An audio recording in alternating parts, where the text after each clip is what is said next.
Ustedes me conocen muchos en una faceta y hoy voy a estar en otra. Hoy estoy de profe. Y lo primero, como profesor, es que voy a coger mis celulares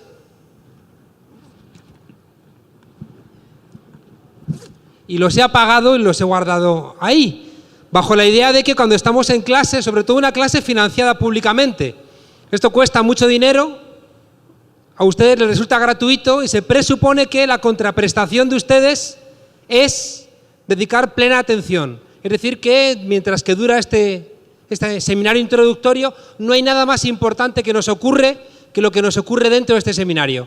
Por tanto, las llamadas las contestamos después, no suena, y si alguien espera una llamada urgente, le vibra, que además da gustito en el muslo, cuando empieza a oscilar ese pequeño aparato. Bien, les están dando unas fotocopias, no sé si se las han entregado ya. Pues vamos fatal entonces. Islén, unas fotocopias que hemos hecho para hacer el guión. Hay una idea de fondo y es que yo soy anti-PowerPoint. Créanme, es decir, a mí me gusta la pizarra, mucho, pero no tenemos pizarra, lo cual es un fallo que intentamos históricamente solventar, nos inventamos una. Yo creo que cuando el profesor va trabajando en la pizarra, va permitiendo que los alumnos sigan el mismo ritmo. Mientras que el PowerPoint, te ponen un PowerPoint lleno de letras, si lees no atiendes, si atiendes no lees, y el ponente lee lo que pone ahí. Al final, yo creo que el PowerPoint es como una especie de muleta que ayuda casi siempre solamente a quien expone, pero no a los que están escuchando, a no ser que también aprendamos a utilizar el PowerPoint y sea simplemente una herramienta de apoyo y no sea el grueso de la información. ¿Tenemos las fotocopias ahí al fondo? No les digo a ustedes, sino a la gente de la organización. Bueno, como voy a dar la clase aquí, voy a ir acercándome. Yo di clase en España moviéndome. Así que me van a ver así todo el rato, que uno las hace como buenamente puede y a veces con resultados dispares. Hoy me pide Luis en apenas un par de horas hacer una introducción a una de las discusiones más difíciles de la ciencia política, que es la que tiene que ver con el Estado. Un sujeto que se mueve, un sujeto que ha concitado la atención de buena parte de la inteligencia del mundo desde hace 2500 años, cuando menos. Les adelanto que no voy a contarles el Estado en estas 2 horas. Lo que voy a intentar es simplemente plantearles algunos de los elementos que ustedes tienen que recibir para saber que en su formación de maestría comparada tienen que conocer estos asuntos. Les planteo en una hoja que les están entregando que hay unas bases para el conocimiento que forman parte de esa suerte de regaño que también planteaba el viceministro Luis Bonilla. Y tiene que ver, fíjese, con 4 elementos que les invito a que, en tanto en cuanto está empezando la maestría, ustedes los abracen con fervor. Primero es la audacia. Esta maestría está asignada por la idea del pensamiento crítico. El pensamiento crítico es aquel que dice que lo que existe no agota las posibilidades de la existencia. El pensamiento crítico es aquel que no se contenta con lo que hay, sino que sospecha que puede haber algo y que encima mejore lo que existe. Para enfrentarse a lo que existe hay que tener audacia. Es prácticamente imposible que nadie pueda encontrar nuevos caminos si no se atreve a romper con los caminos que están ya marcados. Y como les decía hace poco, en esta intervención que tuve hace un mes, hacer pensamiento crítico es duro. Te castigan por hacer pensamiento crítico, porque en el momento en que estás sospechando de lo que existe, la gente que está cómoda con lo que existe o que es responsable de eso que existe, pues te va a mirar con malos ojos. Esto es muy importante que lo tengan en cuenta porque el Estado, fíjense ustedes, se lo adelanto ya, la palabra Estado tiene en su nombre la ST, que está en todas las palabras que en nuestro lenguaje indoeuropeo tienen que ver con permanencia. La ST de Estado está en estabilidad, en institución, en estatua, en estabilidad, en estructura, en constitución. y por tanto estatus, y por tanto estatua, y por tanto también en Estado. Esta idea, ya digo, de permanencia del Estado hace que enfrentarse al Estado siempre genere problemas. Incluso, fíjense ustedes, en estados que se presuponen revolucionarios. Desde el tiempo que queramos irnos hacia atrás. Pero siempre el pensamiento crítico frente a un Estado construido, insisto, aunque sea un Estado revolucionario, genera casi siempre miradas feas por parte de aquellos que detentan el poder existente. Por tanto, audacia. Segundo, astucia. ¿Por qué astucia? Porque en esta maestría ustedes van a aprender a ver lo que no se ve. Si la realidad fuera evidente, no haríamos ciencia social. Si uno mirase y entendiera, no haríamos el esfuerzo de la ciencia social. El ejemplo que pone mi maestro Boaventura de Sousa Santos siempre es que uno mira por la ventana y ve que el sol da vueltas alrededor de la Tierra. Y es la ciencia quien te dice que no es así, que no es la Tierra la que da vueltas pero que no es el sol el que da vueltas alrededor de la Tierra, sino al contrario. La poesía tapa para enseñar. Uno de los elementos mágicos de la poesía es que no te muestra las cosas sin más, sino que las enmascara para ayudarnos a ver. Nosotros, de alguna manera, tenemos que quitar los velos de la realidad. Y eso no siempre es fácil. Tienen que, como decía Luis hace un momento, el viceministro, tenemos que conjuntar muchos elementos, mucho estudio, mucho trabajo, para poder realmente ver eso que normalmente no se ve. Si no nos convertimos simplemente en repetidores de cosas obvias. Humildad. Humildad. Miren, aquí en este proceso del cual yo me siento parte en Venezuela, a veces se confunden las cosas. Igual que, por ejemplo, en Internet hay gente que cree que la democracia consiste en que cualquiera puede opinar, los que han estudiado que los que no han estudiado. Igual que en esa falsa democracia de Facebook o de las redes sociales, parece que sirve igual la opinión del que ha hecho un esfuerzo para construir esa opinión que del que de repente suelta un exabrupto porque se le ha ocurrido.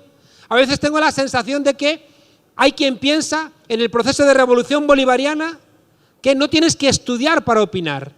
Y yo les diría, es verdad que todas las opiniones son respetables, pero no todas las opiniones son iguales. No es cierto, no es cierto. ¿O quieren ustedes que a sus hijos les opere alguien que no ha estudiado cirugía? Ya basta un poco de esa mentira de que como estamos en revolución no hay que estudiar. Como estamos en revolución no hay que hacer un esfuerzo. Es mentira. No se acuesta uno y se levanta por la mañana sabiendo idiomas que te abren más puertas a más conocimiento. No es verdad que de repente uno ponga un libro debajo de la almohada y por la mañana, por un proceso de ósmosis, el libro pase a tu cerebro. Ojalá. No hay pastillas, que te tomas las pastillitas y te has leído El Capital de Marx. Por tanto, insisto, humildad, humildad. Si de repente creemos que ya sabemos, si de repente pensamos que, como tengo derecho a hablar, digo lo que me pasa por la cabeza en ese momento, mal vamos. La gente más sabia que conozco es la gente más humilde. Podemos hacer chistes, podemos burlarnos de ese yo solo sé que no sé nada de Sócrates. Pero es verdad que, al menos es mi experiencia, si uno no asume que no sabe, es muy difícil que pueda avanzar. Es la anécdota que conocen ustedes del tipo que va al monje a enseñarle, porque quiere saberlo ya, le han dicho que es el más sabio, y le dice, quiero ya que me lo cuente. Dice, vamos a tomar un té, y le pone la taza y empieza a echarle el té, y se llena la taza y empieza a desbordar, y oiga, que ya. Le dice, bueno, pues esto es lo mismo con usted. Si usted cree que está tan lleno, no le va a caber nada. Así que o asume que su cabeza, su copa, está vacía o no avanzamos. Y por último, el cuarto elemento que he puesto ahí es compasión. El elemento de la compasión solamente se lo voy a apuntar. Y tiene que ver también con la naturaleza humana y cómo comprendemos a los otros. Es un aspecto muy particular que les he puesto yo ahí, mío, que no pretendo tampoco que tenga validez general, pero que a mí me sirve mucho. La idea de la compasión es asumir que el ser humano da de sí lo que da de sí. Que a veces somos capaces de lo mejor y a veces somos capaces de lo peor. parte de la experiencia que tengo de que el ser humano en nuestras sociedades con Estado, con capitalismo, tenemos muchos virus inoculados en nuestra cabeza. Y que si no existen férreos controles sociales, no tengo claro que salga lo mejor de nosotros. Esto no me lleva a un pesimismo antropológico, de pensar que el ser humano es malo por naturaleza. No me atrevería a decir tanto. Pero lo que sí que soy consciente es de que en nuestras sociedades, a día de hoy, actualmente, el ser humano se ve abocado muchas veces a ser superviviente. Esa idea, lo comentamos hace mes y medio, esa idea de que los pobres por pobres son maravillosos, le puede servir a las monjas o a la gente que busca en el martirio o en la entrega a los necesitados algún tipo de salvación. Pero en términos políticos, pretender que los pobres merecen nuestra atención porque son maravillosos, a mí no me interesa. Los pobres merecen atención porque son pobres y es injusto que sean pobres. Y no hace falta que se comporten como héroes, porque a menudo los pobres lo que hacen es sobrevivir. Aquí, en esta misma sala, Luis Bonilla me enseñó una cosa. Hicimos un curso de formación a líderes universitarios. Seleccionamos a 30 estudiantes para intentar penetrar en la Universidad Central de Venezuela, pero entrar como pretendíamos entrar, es decir, conquistando la manera de pensar, ayudando a la gente a entender las cosas, y para eso necesitábamos buenos cuadros. Seleccionamos a 30, seleccionamos un grupo de lecturas, los invitamos aquí al Centro Internacional Miranda, según van entrando les decimos cada uno agarre un conjunto, un kit, y al final faltaban 6 o 7 kits, porque había gente que había cogido 2 o 3. Yo me enfado. Digo, coño, ¿cómo vamos a avanzar si estos, que son los que hemos seleccionado, el primer día ya están robando? Luis Bonilla me regaña. Me dice, Juan Carlos, no seas europeíto tonto. Estamos en un proceso revolucionario donde por vez primera la gente humilde está recibiendo algo del Estado cuando ayer solo recibían plomo. Por tanto, habrá que enseñarles a entender que el Estado también es de ellos, porque no lo saben. Y entonces yo entendí, vale, vamos a enseñarles que el Estado es de todos y vamos a intentar romper una de las ideas peores para mí. Si me dijeran, Juan Carlos, dime 3 cosas que no te gustan de Venezuela, una de las que yo diría es que en Venezuela hay demasiada gente que cree que lo que es de todos es de nadie y que por tanto lo que es de todos se lo puede apropiar cualquiera. Y de repente lo que es de todos se convierte en algo particular. Como recordaré aquí en el Parque de los Caobos, leyendo debajo de un árbol, era el Día de los Niños, el alcalde les había comprado globos y un niño en el césped pone globos, los pisa, los rompe y se va. Le llamo al niño y le digo, oye, agarra los globos rotos, tienes ahí justo una papelera. El niño agarra los globos rotos, los echa a la papelera y a los 5 minutos viene el padre que me quería matar. Que quién era yo para decirle a su hijo que fuera ya a barrer el parque, que se lo dijera a los otros niños. En vez del padre estar agradecido de asumir que la educación de los niños es responsabilidad de todos, ese padre entendió que lo que correspondía era regañarme porque le había dicho a su hijo algo. Bien, les decía que entender, ya digo, y por eso la idea de compasión, entender que el ser humano da de sí lo que da de sí. Y que mi experiencia es que cuando construimos las bases sociales, hay muchas más probabilidades de que salga lo mejor de nosotros, que salga nuestra humanidad. Mi amigo Jorge Richman dice una frase, dice que el hombre nuevo del Che Guevara es el hombre viejo en nuevas circunstancias. Una de las tareas de la revolución, una de las tareas de esta maestría, una de las tareas de nuestra obligación de estudiar es construir esas nuevas circunstancias donde lo fácil sea que salga lo mejor de nosotros y no que nos salga el egoísta, el pendenciero, el de los caminos verdes, el clientelar, es decir, el que, porque tiene un contacto, va a hacer lo posible para colearse, para ser flojo, para no hacer su tarea. Bueno, audacia, astucia, humildad y compasión como elementos, ya digo, para iniciar esta maestría. El estudio del Estado, fíjense ustedes, ha sido durante mucho tiempo entendido como el estudio de la política. Si ustedes van a la teoría política van a encontrar que política y Estado eran sinónimos, algo que hoy ya no asumiríamos. Hoy hay política fuera del Estado.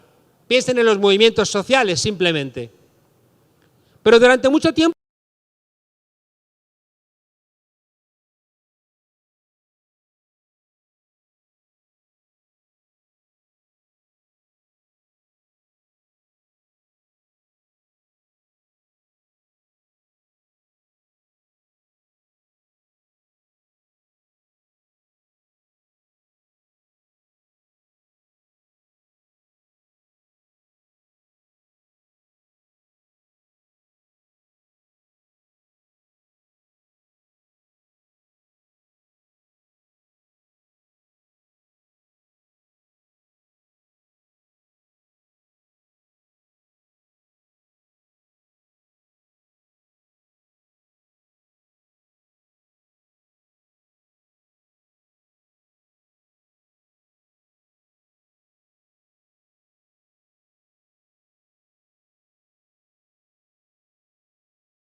como si hubiera un orden necesario de las cosas.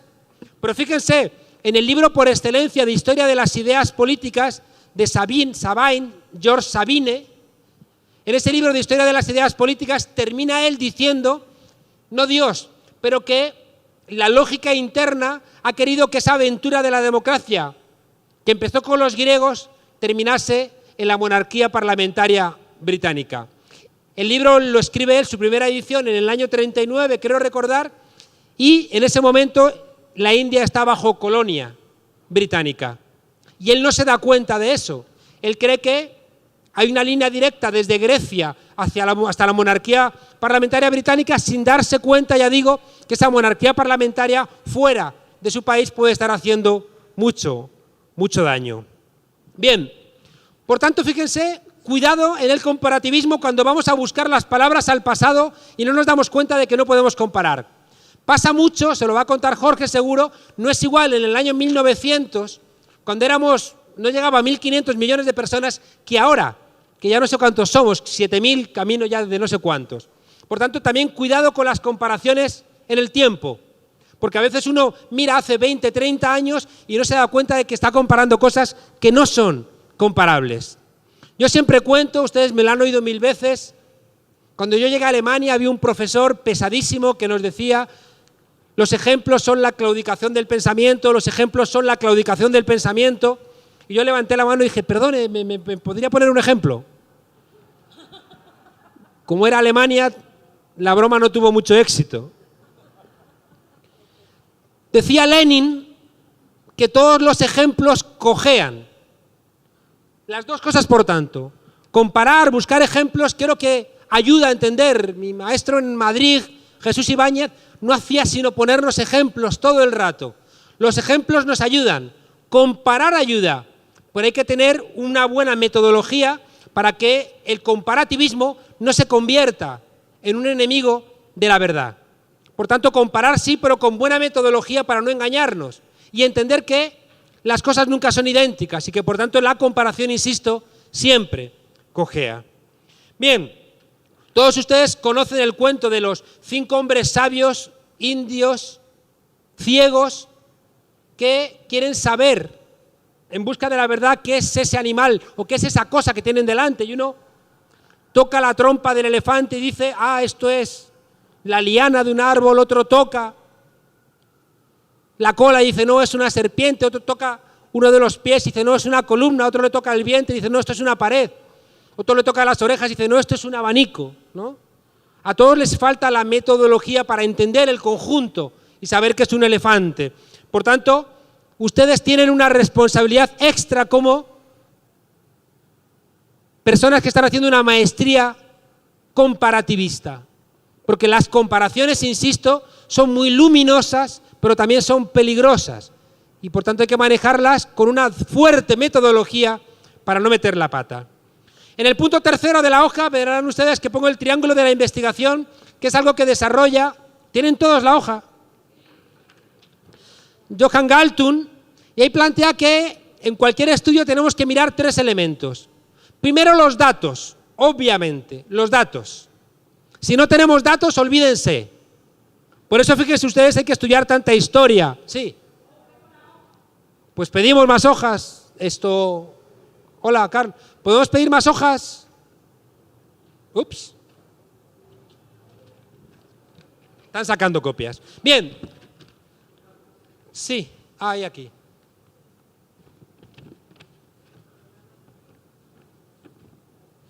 Bien, datos. Sin datos no podemos ponernos en marcha la comparación.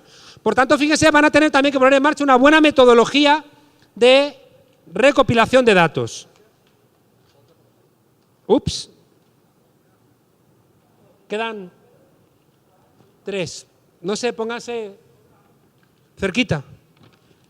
Bueno, datos. Pero fíjense ustedes, si solamente tenemos datos, haríamos descripciones sin más. Seríamos como una suerte de periodistas. Necesitamos el otro punto, la teoría. La teoría que nos permita, igual que hay estrellas, hace falta trazar entre las estrellas dibujos que sean los que nos construyen. La constelación, el sentido, el dibujo. Por tanto, teoría. Pero fíjense que igual, si tenemos teoría sin datos, estamos haciendo filosofía, estamos haciendo algo que tampoco es lo que estamos buscando.